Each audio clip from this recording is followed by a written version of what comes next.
현재 한국 선교사들 중에 보세요. 39살 미만이 2018년엔 14%였어요. 2019년엔 11%예요. 여러분 1년 사이에 막 어마어마하게 줄어드는 겁니다. 2023년 통계 7%입니다. 그러니까 변화의 속도가 너무 빠르다는 거예요. 불과 4, 5년 전에 14%였는데 지금 반토막 났다는 거예요. 그러면 2025년, 2030년쯤 되면 우리 선교사계의 젊은 선교사들이 거의 없을지도 모른다는 거예요. 이 말의 의미가 뭐예요? 2023년 기준으로 했을 때 7%면 앞으로 20년 후에 한국 선교사의 총수는 현재 선교사의 7%밖에 안 된다는 겁니다. 그러면 1,400명입니다. 네. 그러니까 통계가 갖는 이런 의미를 우리가 봐야 됩니다.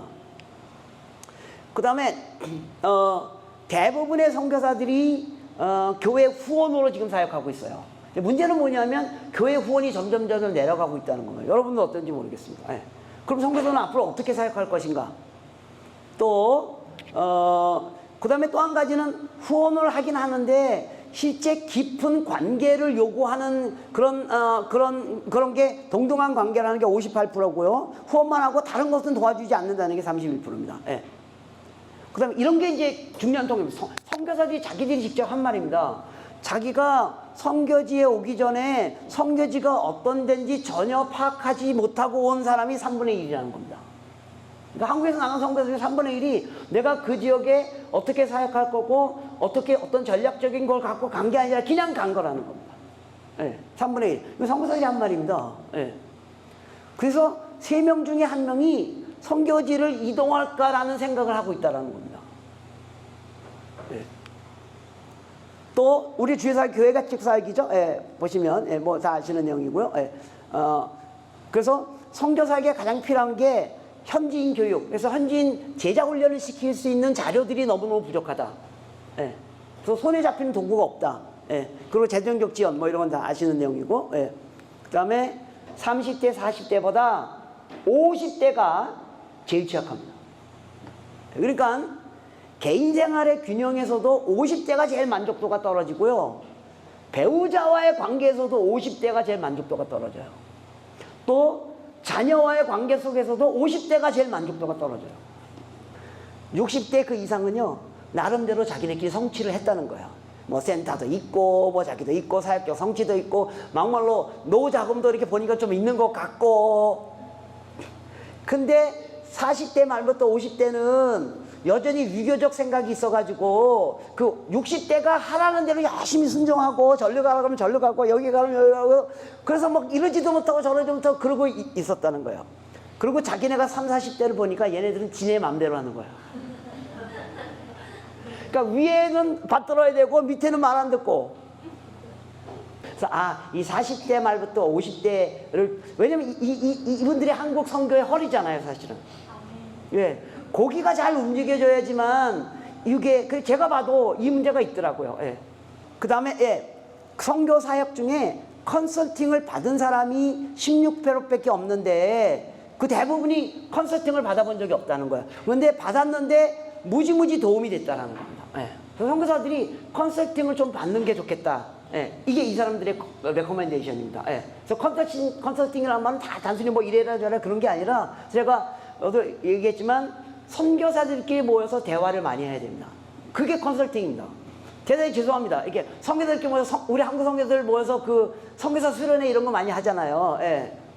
보면 이제 여러분 컨퍼런스 하려면 이렇게 재정도 필요하잖아요. 기왕에 하는데 이렇게 좋은 호텔에서 그죠? 예. 그러면 이제 한국에서 좀 이렇게 하여간 이렇게 지원도 받아야 되잖아요. 그럼 받으면 또 그 담임 목사님 와서 또 이렇게 쭉 설교하고 뭐 이렇게 해야 되잖아요. 뭐 그런 경우도 그렇게 해도 좋겠지만 그냥 우리가 돈 내고 우리가 좀 허름한 호텔에서 우리끼리 모여서 우리끼리 대화를 해야 됩니다. 우리끼리 할 얘기가 지금 굉장히 많습니다. 그게 일종의 피어 컨설팅입니다. 예, 예. 저는 그 얘기를 여러분 속에 할 얘기 너무 많거든요. 그리고 그게 전략입니다. 그게 전략입니다. 예. 그걸 서로 이야기하고 거기서 샤프닝하고 거기서 전략들을 만들고 여러분 전략은 항상 로컬에서 나오는 겁니다. 저기 한국에서 전략 세우는 거 아닙니다. 전략은 현장에서 나오는 겁니다. 현장에 있는 선교사들끼리 모여서 그리고 필리핀 전략은 필리핀 선교사들이 짜는 겁니다.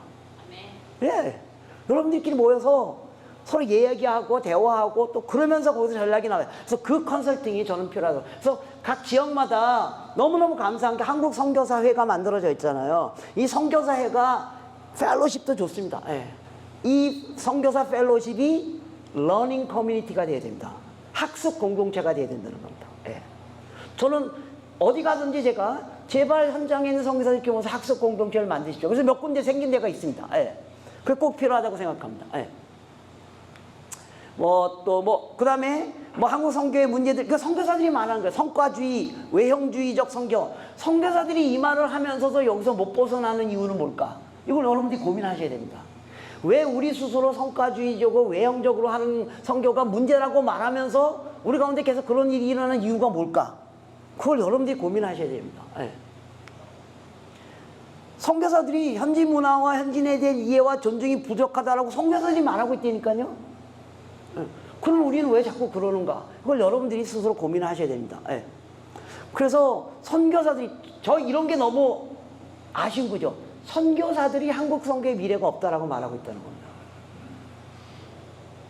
물론 긍정적으로 말하는 부분도 있지만 만약 부정적으로 일하는 이유는 고령화 좀 잘 아는 겁니다. 선교사 자원의 감소. 왜 젊은이들은 선교사로 들어오지 않는가? 그나마 젊은 선교사들이 왜 우리 지부에 잘 오려고 하지 않는가? 여러분들 고민하셔야 된다. 누구도 답을 만들 수 없습니다. 예. 그럼에도 불구하고 선교사들이 갖고 있는 열정과 헌신, 네, 저는 이걸 믿습니다. 예.